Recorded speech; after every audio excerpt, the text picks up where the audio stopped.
Hello everyone, welcome to Answer Pari. Today we discuss 10th March newspaper. Bharat में हर 100 cancer में से 51 महिलाएं हैं, तो नियमित जांच जरूरी है। अगर हम बात करते हैं WHO की रिपोर्ट के अनुसार हर साल 6.85 लाख से ज्यादा महिलाएं ब्रेस्ट कैंसर के कारण और 3.42 लाख महिलाएं सर्वाइकल कैंसर के कारण उनकी मृत्यु हो जाती है। तो उनका अगर प्रॉपर जांच करवाई जाए, नियमित रूप से इलाज करवाया जाए, तो 30 से 50% कैंसर के मामलों को रोका जा सकता है। अगर हम सर्वाइकल कैंसर की बात करते हैं, उसके लिए वैक्सीन चलाई गई है जो 9 से 14 साल की उम्र के बीच में लगाई जाएगी। सिक्किम मॉडल को प्रिपेयर किया गया है जिसमें 97% वैक्सीनेशन हो चुका है, उस स्तर पर लगाया जाएगा। इसके अलावा WTO की गाइडलाइन 70-90-70 जो तैयार की गई है, उस बेसिस पे इसको वैक्सीन लगाई जाएगी। सेना के तीनों अंग मिलकर दिखाएंगे मारक क्षमता। तो भारत शक्ति राजस्थान के पोखरण में आयोजित किया गया है, जिसमें जो स्वदेशी निर्मित रक्षा उपकरण है उन सभी की जो क्षमताएं हैं उनको प्रदर्शित किया जाएगा, तथा संचार और जो नेटवर्क की क्षमता है उनको दिखाया जाएगा कि उनको अगर युद्ध होते हैं या फिर किसी भी तरह का नेटवर्क क्षमता को हैक करने की तो नहीं किया जा सकता। उसके अलावा जितने भी लड़ाकू विमान है या फिर जो अदर स्वदेश निर्मित वो है, उन सबको इसमें प्रयोग किया जाएगा, जैसे LCA तेजस उन्नत हल्के helicopter, ALH MK4 mobile anti drone, T90 tank, Dhanush, K9 Vajra, Pinaka जैसे सभी चीजें इसमें शामिल होगी। ये पहला ऐसा अभ्यास होगा जिसमें तीनों सेनाओं को शामिल किया जाएगा, ताकि उन तीनों के साथ रक्षा का वो देखा जा सके कि उनकी कितनी क्षमताएं हैं तथा उपकरणों को किस तरह से प्रयोग किया जा सकता है। अगर तीनों मिलकर त्रिसेवा परिचालन क्षमताओं को प्रदर्शन कर सकते हैं। देश में समानता बनाए रखने के लिए आपसी बंधुता जरूरी। जब हम भारत के संविधान की बात करते हैं, तो भारत का संविधान सभी को बराबरी का अधिकार देता है, लेकिन बराबरी के अधिकार के साथ साथ वह मानवीय गरिमा, डिग्निटी और इंटीग्रिटी की बात करता है, जो हर नागरिक के पास होनी चाहिए, वह किसी भी धर्म, जाति, लिंग से संबंध रखता हो।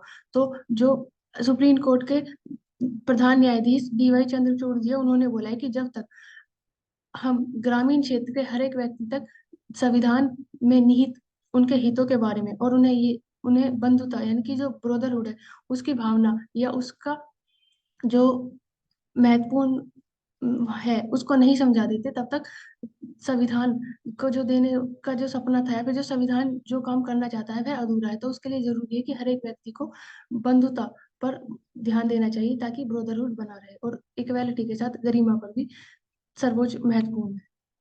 कल्पमेदा सामान्य नेता लोगों को उस जगह ले जाते हैं जहां वे जाना चाहते हैं, महान नेता वहां ले जाते हैं जहां लोग जाना नहीं चाहते पर जाने की आशा रखते हैं। आप कुछ ऐड करोगे इसमें, प्रवेश?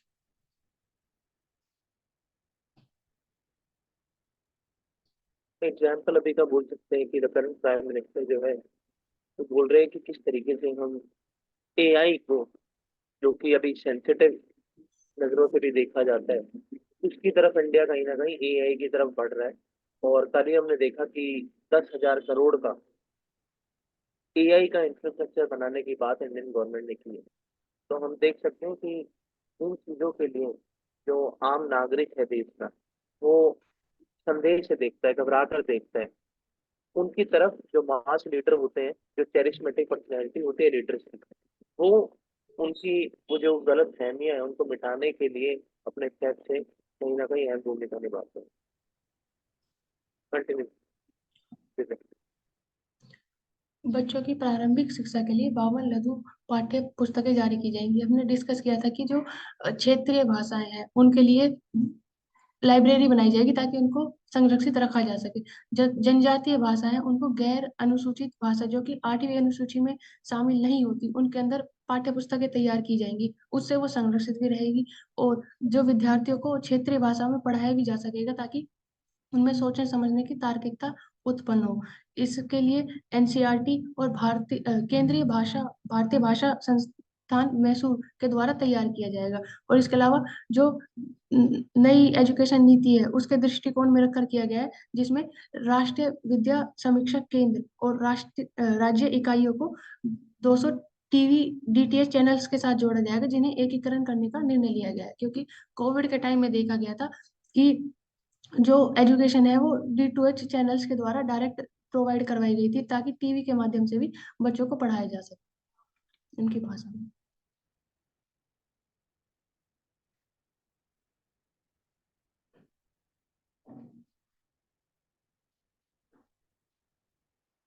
ये जिस इंफॉर्मेशन के लिए है कि पाकिस्तान के प्राइम मिनिस्टर शहबाज शरीफ और जो प्रेसिडेंट है वो आसिफ अली जरदारी।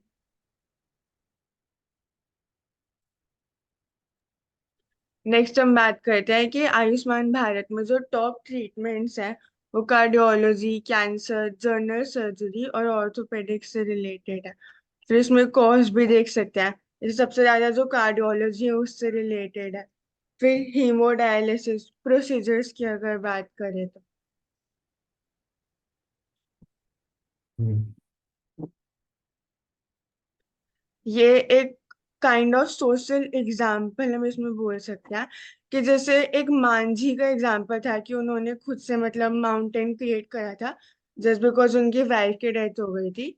तो ऐसे ये कनाल मैन है, इन्होंने कनाल क्रिएट करा है ताकि जो वाटर है उसको चैनलाइज कर सके, जो रेन वाटर है फ्रॉम द बंगेठा हिल्स इन बिहार, तो उनको फील्ड्स के फार्मर्स के बेनिफिट के लिए। और इससे लगभग 10,000 12,000 लोग बेनिफिट करेंगे। फिर नीड है जो अर्थ मूविंग मशीन्स हैं उनकी। तो ये दिखाता है कि कहीं ना कहीं जहाँ पर एक्चुअल में नीड होती है वहाँ पे और ज्यादा हमें ध्यान देने की जरूरत है, इन मशीन्स को यूज करने की जरूरत है सो दैट जो लोगों की नीड्स है वो फुलफिल हो पाए। इसमें ऐड कर सकते हैं, इम्पोर्टेंट यहाँ पर ये है कि in spite of every criticism by his family member, so पगला बुढ़िया बोला गया, वाइफ उसकी राम रति देवी इसको भगा दी घर से, लेकिन उसके छोटे बेटे भी छुपा दिया एक्स, लेकिन he continued to do so. He continued with his mission, long term mission, कि उनको रोल था कि जो कैनाल इरिगेशन इंपॉर्टेंट है क्योंकि it creates a fishery opportunity. Also जो एक्वाफायर रिचार्ज है उसमें बहुत बड़ा सहायता करता है। तो इसमें लिखा हुआ है second canal will only but not only help in providing water for irrigation people, the opportunity to community to the fish, fish create होगा, फिश स्मॉल पॉन्ड्स क्रिएट होंगे, उसके कारण रेन वाटर हार्वेस्टिंग होगा और people can use water for irrigation. Maize, rice, wheat, सब चीज इसमें grow कर सकते हैं और ओवरऑल जो वैल्यू प्रोडक्ट है उसको बढ़ा सकते हैं। तो अभी जा करके विलेजर्स जो भी है वो प्रेज करते हैं, I am proud that my father has done something for humanity, उनके बेटे बोल रहे हैं। तो ये दिखाता है कि जो राइजिंग सन होता है उसको सब सलाम करते हैं समय के अनुसार। बस अपना काम करते रहना चाहिए और आगे बढ़ते रहना चाहिए। और एक और पॉइंट कि इस जो इनिशिएटिव है कैनाल इन्होंने बनाया है तो इसके थ्रू जो ग्राउंड वाटर एक्विफायर्स भी है वो भी फिर से रिचार्ज हो पाए। तो not just in terms of providing irrigation facilities तो इंटरकनेक्टिविटी हुई बट ग्राउंड वाटर रिचार्ज भी हुआ विद दिस। तो लिखा है जैसे पहले 100 फीट पे down below the ground water available होता था, now it is available at 20 feet.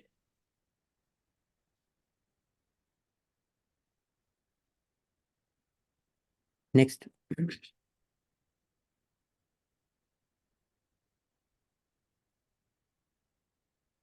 Democracy deserves a festival तो नो प्लॉजिबल रीजन। तो इसमें बोला जाता है कि ECI have announced schedule for Lok Sabha election expected this week, it will announce. और दूसरा बात किया गया है कि पोलिंग डेट्स है वो स्ट्रेच किया गया था 39 डेज तक। Polling were held in 7 phases, Bihar में, उत्तर प्रदेश, तमिलनाडु एक्सेट्रा सब में। तो अलग अलग समय क्यों लगता है, क्योंकि अगर जब लंबे होते हैं पोलिंग डेट तब बीच में इंटरफेरेंस, इलेक्शन इंटरफेरेंस का भी कारण, इलेक्शन एक कंसर्न हो सकता है।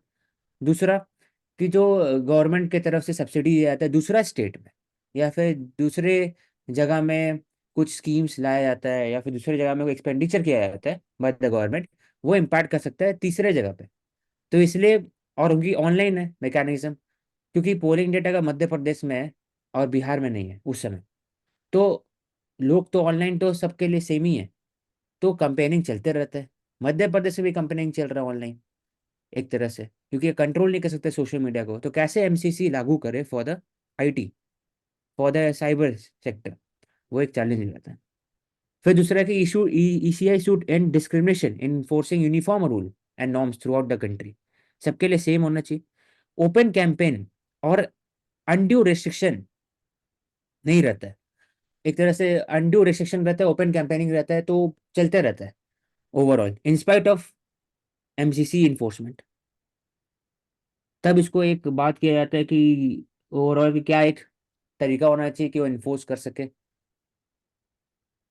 फिर मनी का बात किया जाए तो हर एक स्टार कैंपेनर यूज किए जाते हैं बाय द पॉलिटिकल पार्टी के फंडिंग पर कोई कैप ही नहीं है, सिर्फ इंडिविजुअल जो खड़े होते हैं एमपी उनके ऊपर कैप किया जाता है।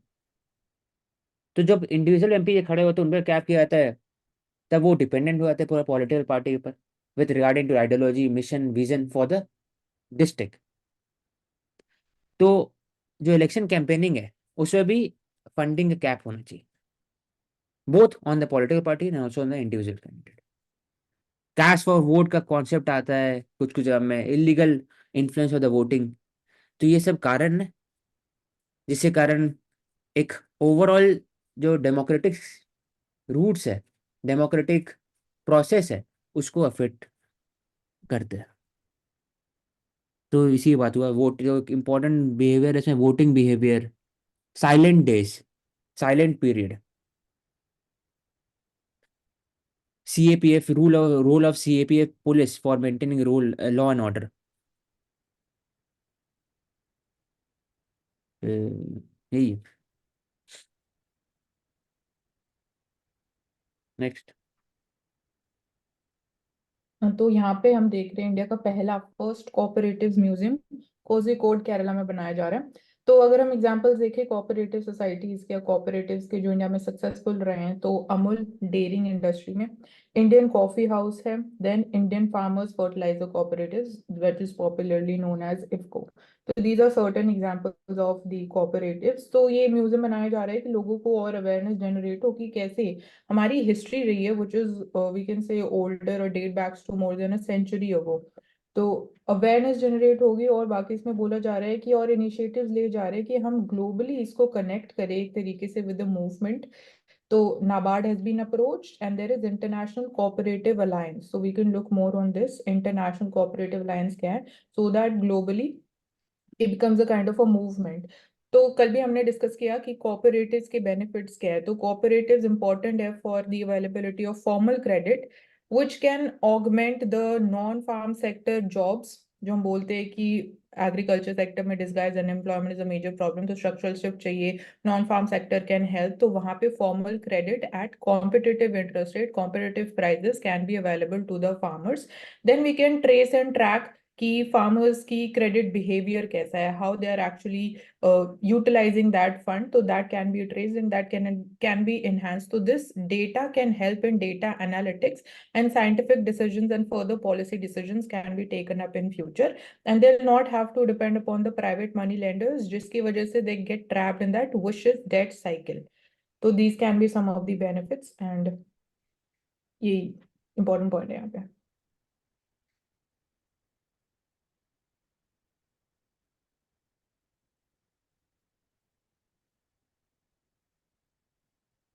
तो यहाँ पे हमने देखा कि इंडियन स्पेस रिसर्च ऑर्गेनाइजेशन बात हो रही है in the year of Gaganyaan, next year it is expected, जो हमारा target year it would be launched. तो प्राइवेट सेक्टर पार्टिसिपेशन को हम और इंक्रीज करना चाहते हैं, वी आर ट्राइंग, एंड उसके लिए क्या स्टेप्स लिए हैं, तो we have approved 100% FDI in the space sector so that private sector participation increases. और कमर्शियल ऑपरेशंस में भी small satellite launch vehicles, LVM हमने देखा। तो Indian private space research organisation, research and development में private sector can contribute. So यहाँ पे यही बात हो रही है। like Agnikul Cosmos. So this is again a private sector. So they have launched the window for the India's second privately built rocket. तो space sector में startups they can come forward. तो दे हैव जैसे Agnikul Cosmos what they have done launching a 3D printed sub orbital rocket. Skyroot Aerospace, Pixel, so these are examples. Dhruv Space, test platform for the small satellites in space. तो this is important. और हमने कुछ time पहले ये भी cover किया कि हमारा सेकंड सैटेलाइट लॉन्च व्हीकल हम ओपन अप करने वाले हैं टूटिकोडी तमिलनाडु में. तो ये भी इसी के लिए हमने देखा कि स्पेशलाइज्ड ऑपरेशंस और लॉन्चेस कमर्शियल पर्पसेस के लिए स्मॉल सैटेलाइट्स के लिए through reusable launch vehicle they would be the main purpose, जिसके लिए second launch station open up किया जा रहा है. तो ये पिक्चर में भी this is 3D printed sub orbital rocket made by Agnikul. नाम इंपॉर्टेंट है, स्काई रूट एरोस्पेस, ध्रुवा स्पेस, अग्निकुल कॉस्मोस, पिक्सेल. नेक्स्ट.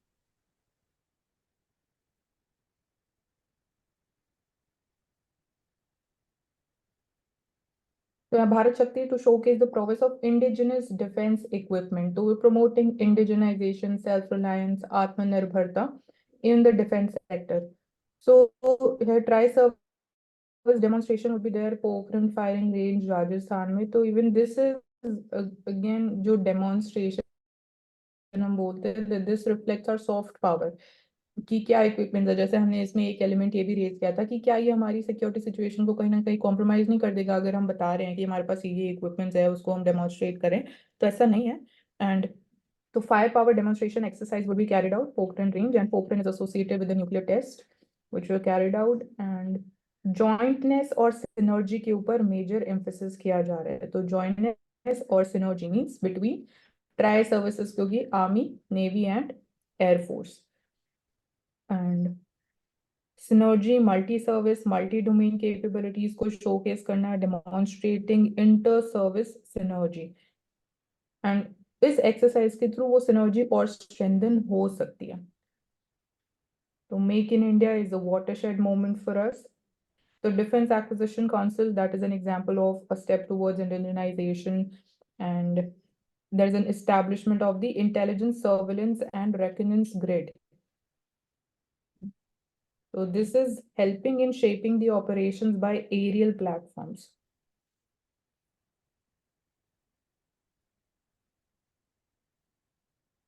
तो दो ही इसके यहाँ मेन मोटिव्स हैं, indigenisation, make in India, and secondly to promote jointness and synergy.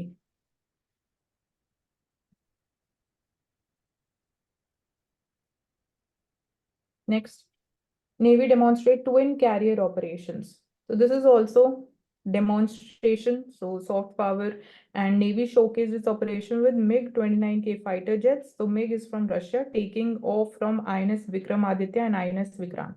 So these are the two aircraft carriers in India which are there, INS Vikramaditya and INS Vikrant. तो यहाँ पे भी हम सिनर्जी की बात कर सकते हैं between navy and coast guards, twin carrier operations.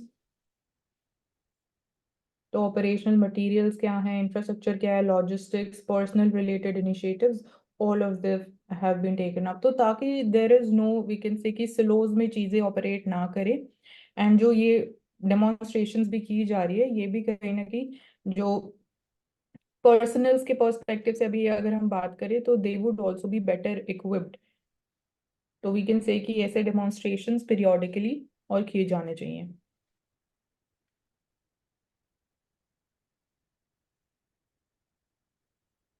So this was carried out in, we can say कि जो demonstrations और security perspective से क्यों important हो जाते हैं, तो because we are seeing कि Arabian Sea, Gulf of Aden वाली region की अगर हम बात करते हैं Red Sea में, तो because there are piracy related challenges, security related challenges, attacks by Houthi rebels, जो drone attacks है, the frequency is increasing. So for that also the demonstration becomes important.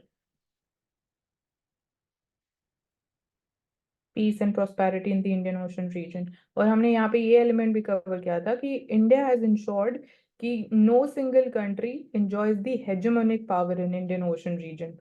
सो वो भी एक important element है which we can say can be ensured by demonstrations जो naval joint exercises की जाती है by with different countries like Milan 24 was covered recently with in which we saw 50 countries participated in that, and then bilaterally also several naval exercises are carried out.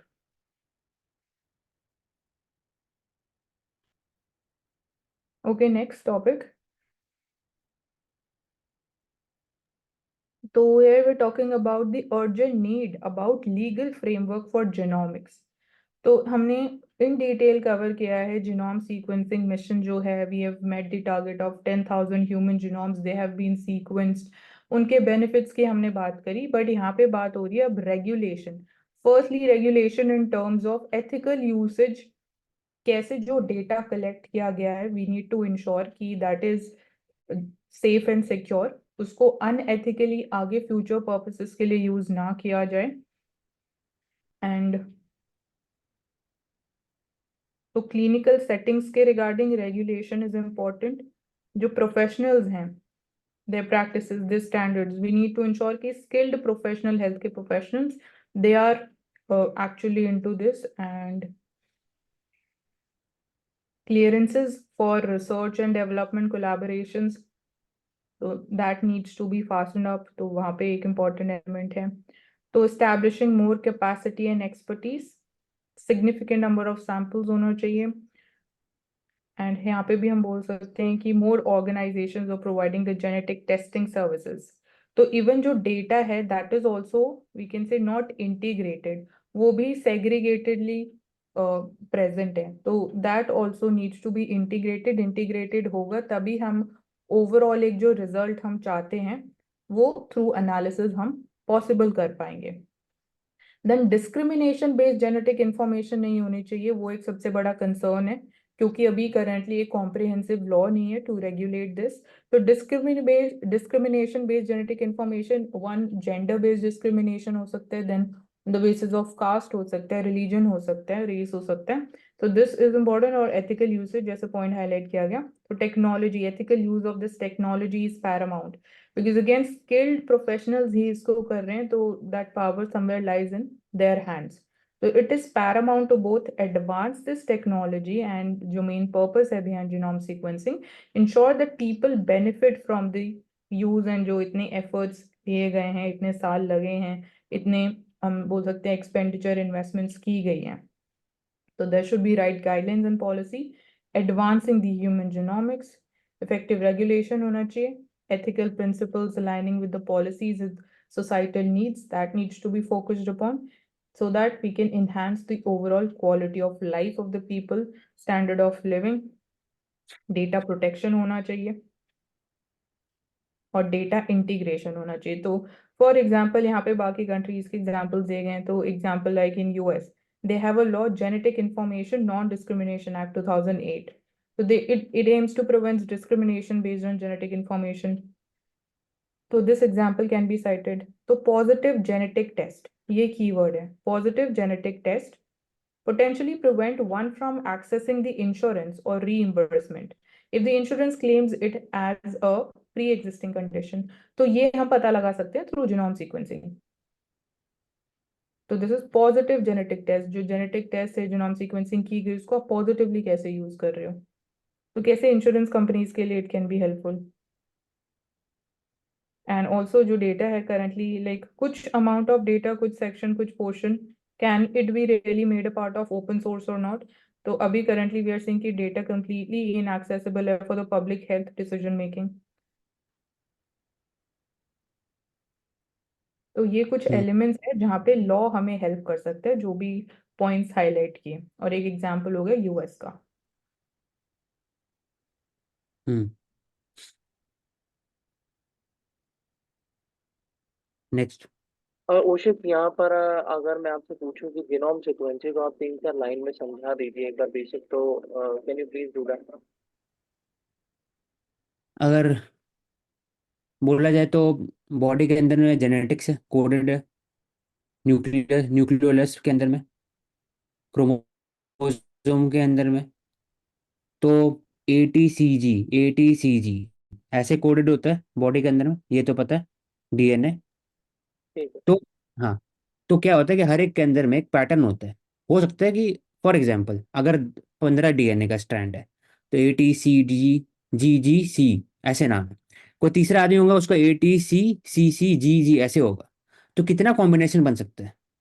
हर एक के अलग अलग अलग अलग बन सकता है कॉम्बिनेशन पूरा। अगर 10 है स्ट्रैंड तो, लेकिन यहाँ कितने स्ट्रैंड है? यहाँ तो मिलियन स्ट्रैंड हो सकते हैं, मिलियंस।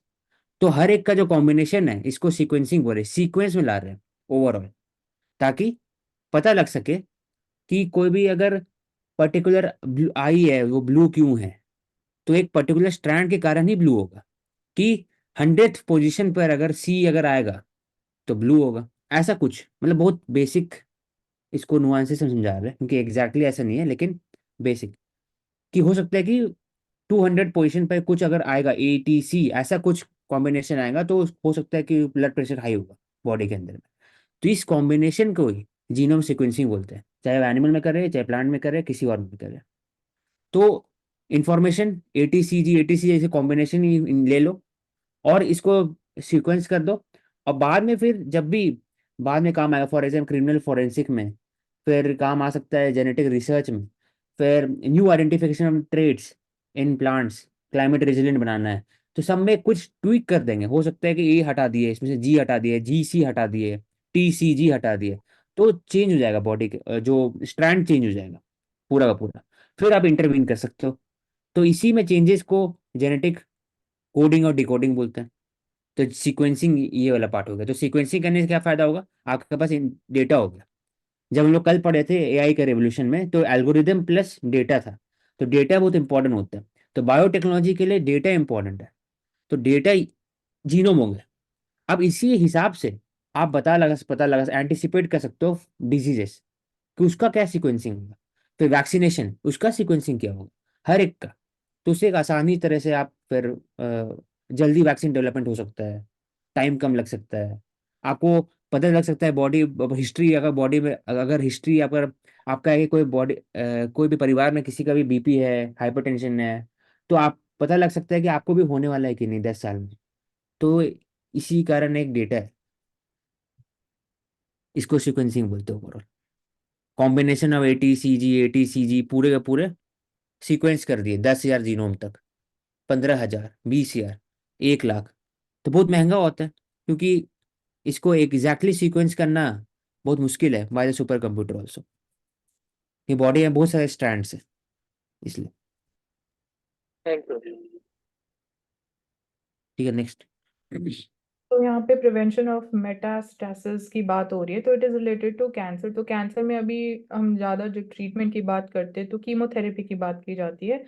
तो एक स्टडी की गई by the Tata memorial centre based in Mumbai.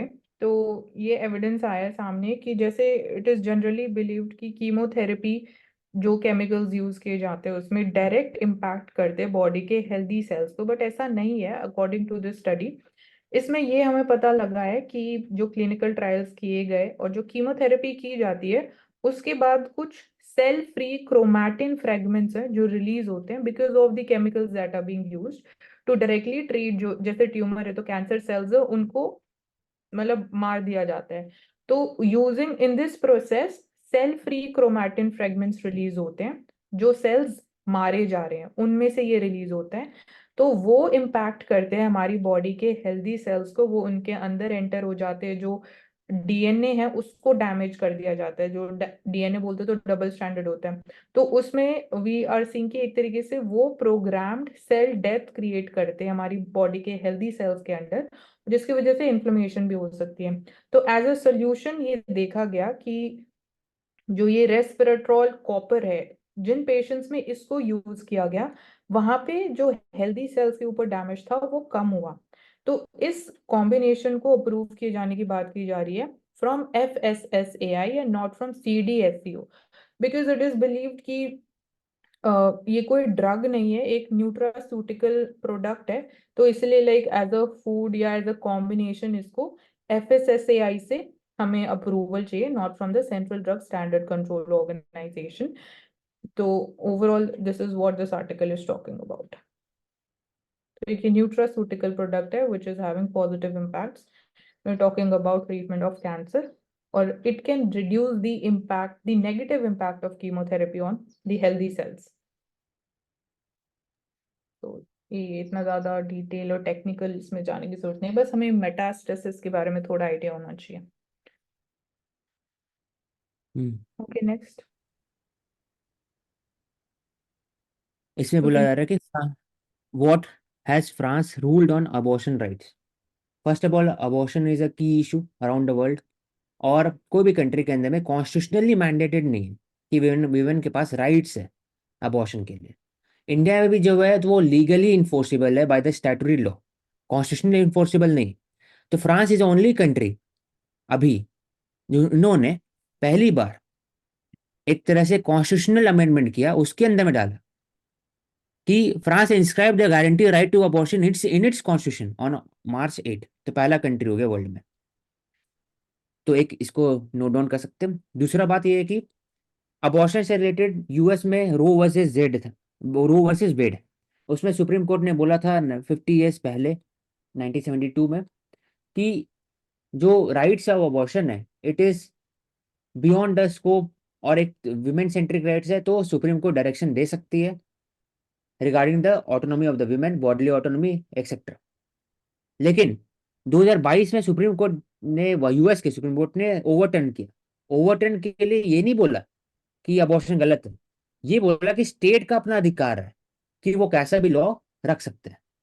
उनका उन स्टेट का जो अपना कॉन्स्टिट्यूशन होंगे वो एग्जैक्टली फेडरल कंट्री है, इंडिया नहीं है. इंडिया क्वाजी फेडरल है, वो एग्जैक्टली फेडरल है. तो उन्होंने बोला कि हर एक स्टेट का मैंडेट है कि वो खुद से अबॉर्शन लॉ ट्वीक कर सकते हैं, कोई 24, कोई 25 या कोई 30, कोई 8, या फिर अबॉर्शन नो अबॉर्शन. स्टेट का अपना अपना कॉन्स्टिट्यूशनल अधिकार है. जो हम लोग का डायरेक्शन है सुप्रीम कोर्ट का है, वो सिर्फ और सिर्फ फेडरल मैटर देखता है या फिर डिफरेंट मैटर देखते हैं. तो ये एक था ओवरटर्निंग था. तो अगर बात किया जाए फ्रांस का, तो फ्रांस में क्यों ऐसा हो पाया, क्योंकि वहां पर अबॉर्शन जो इशू है वैसा डिवाइसिव नहीं है जैसे जैसे यूएस में. इंडिया में वैसा डिवाइसिव नहीं है. इंडिया में भी लोग मानते हैं कि अबॉर्शन होना चाहिए, लेकिन टाइम लिमिट पर क्वेश्चन उठता है. अब इसमें बोला जाए इंडिया में क्या स्टैंड है. इंडिया में पहली बात है कि 20 वीक्स तक, इसको लिख दो, 20 वीक्स तक आप कर सकते हैं.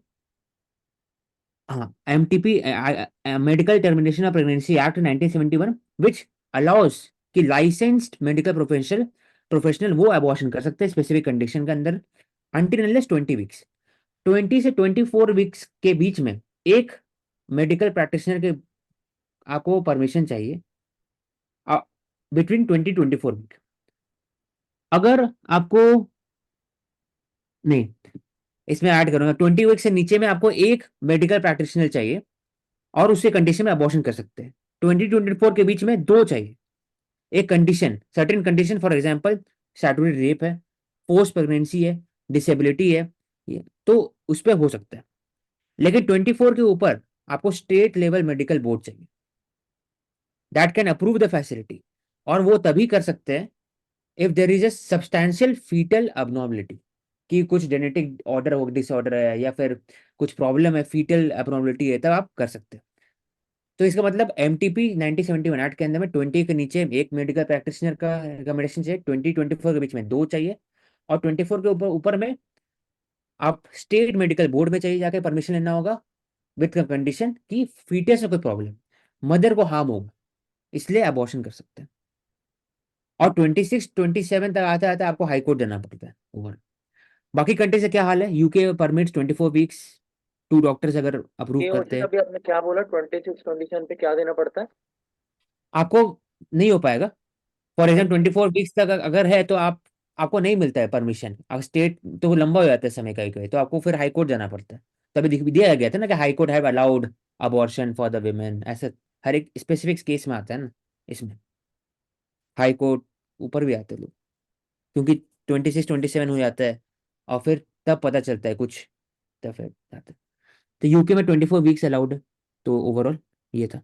तो की पॉइंट यही है कि France is first country that have given a constitutional guarantee to abortion. तो रिगार्डिंग द अबॉर्शन, तो इसमें 3 की हाईलाइट है. पहली बात है कि legal, religious connotation, societal concern, women's का बॉडीली ऑटोनॉमी, विमेंस का हेल्थ, फीटस का राइट्स और उनका डिग्निटी.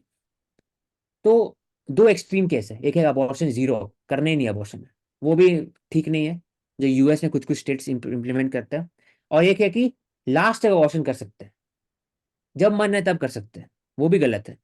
तो we have to choose a very measured और बहुत ज्यादा प्रैक्टिकल भी, लेकिन याद और उसके बाद humanity based approach, human based approach, कि फीटस का जब राइट्स बढ़ जाता है 26 वीक्स के बाद से, तब रेयर और रेयर सर्कमस्टांसेस में अबॉर्शन होना चाहिए। 26 के नीचे जो इंडिया में एग्जैक्टली दिया है 20 वीक्स, 24 वीक्स, तो उसमें कर सकते हैं। तो I think India stand on abortion is more human as compare to other countries. Next Yes, we'll continue the next link.